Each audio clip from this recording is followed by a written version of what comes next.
नमस्कार। नफरत और झूठ के माहौल में मैं आपसे सच्चाई की बुनियाद पर तटस्थ रहकर तरीके और सलीके के साथ हर उस मुद्दे पर बात करूंगा जो हमारे समाज को प्रभावित करती है। 1947 में पाकिस्तान के जन्म के बाद से देश में जबरन धर्म परिवर्तन के मामले लगातार बढ़ते रहे हैं। पाकिस्तान में हर साल 1000 लड़कियां अगवा होती हैं और उन्हें धार्मिक पहचान बदलने को बाध्य किया जाता है। पाकिस्तान भले ही भारत पर झूठे आरोप मढ़े, लेकिन धार्मिक अल्पसंख्यकों की सुरक्षा को लेकर पाकिस्तान हमेशा कटघरे में खड़ा रहा है। पाकिस्तान के कराची में एक हिंदू लड़की का कथित तौर पर अपहरण कर धर्म परिवर्तन के लिए मजबूर किए जाने का मामला सामने आया है।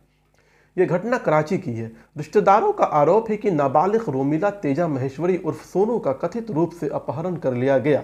वहीं रोमिला ने कोर्ट में बताया है कि उसने शादी के लिए इस्लाम कबूल कर लिया है। कोर्ट के आदेश के बाद रोमिला फिलहाल शेल्टर होम में है। रोमिला के बड़े भाई राजेश तेजा महेश्वरी ने बताया कि वो कूड़ा बीनने का काम करते हैं और 19 दिसंबर को दोपहर 12 बजे जब उनके घर से रोमिला का अपहरण किया गया तब वो अपने काम पर गए थे। उस समय बहन के साथ उनकी पत्नी मौजूद थी। परिवार के मुताबिक रोमिला की उम्र महज 13 साल है।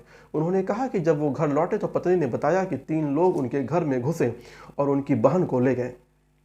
उनके मुताबिक पत्नी ने मुझे बताया कि उन 3 लोगों में एक व्यक्ति हमारा पड़ोसी था जिसे उन्होंने साफ साफ पहचान लिया। राजेश ने बताया, मैंने मोहल्ले के बड़े बुजुर्गों से मिलकर मदद की गुहार लगाई। मैंने कहा कि मेरी बहन को लौटा दीजिए। राजेश के मुताबिक उन्होंने एक अपहरणकर्ता के पिता को बुलाया और कहा कि वो अपने बेटे से कहें कि मेरी बहन को लौटा दें।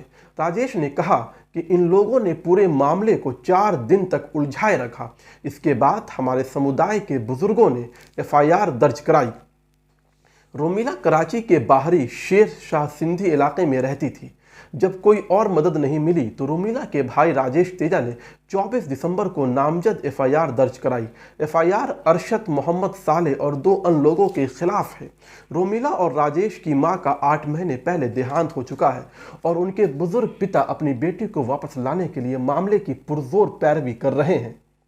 FIR के बाद पुलिस ने लड़की को बरामद कर कोर्ट में पेश किया। रोमिला ने कोर्ट को दिए अपने बयान में कहा है कि उसने शादी के लिए इस्लाम कबूल कर लिया है। अभियुक्त ने कोर्ट के सामने इस्लाम कबूल करने और लड़की की शादी के सर्टिफिकेट पेश किए, लेकिन रोमिला के पिता और उनके भाई का कहना है कि वो नाबालिग है और उसकी उम्र महज 13 साल है। राजेश के वकील किशन लाल ने कोर्ट के सामने रोमिला के जन्म का सर्टिफिकेट पेश किया और अपील की है कि इस मामले में बाल विवाह कानून के तहत कार्रवाई की जाए। कोर्ट ने रोमिला को शेल्टर होम भेजने और लड़की की उम्र पता लगाने का आदेश दिया।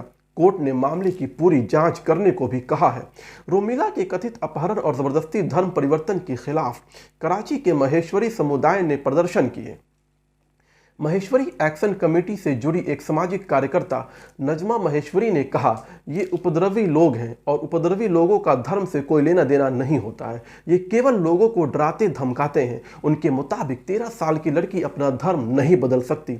यहाँ तक कि 18 साल की कम उम्र की लड़की का भी ज़बरदस्ती धर्म परिवर्तन नहीं कराया जा सकता है, तो हमारी 13 साल की बच्ची को इस्लाम कबूल करने के लिए मजबूर नहीं किया जा सकता। हम इसका विरोध करते हैं और हमें इंसाफ चाहिए। इसी तरह से देश और दुनिया की बाकी खबरें जो शोध, सच्चाई और विश्वास के साथ आपके लिए मैं लेकर आता हूं, उसे देखने के लिए मेरे YouTube चैनल पॉलिटिक्स 360 डिग्री को सब्सक्राइब करें। आपके सुझाव भी आमंत्रित हैं। शुक्रिया।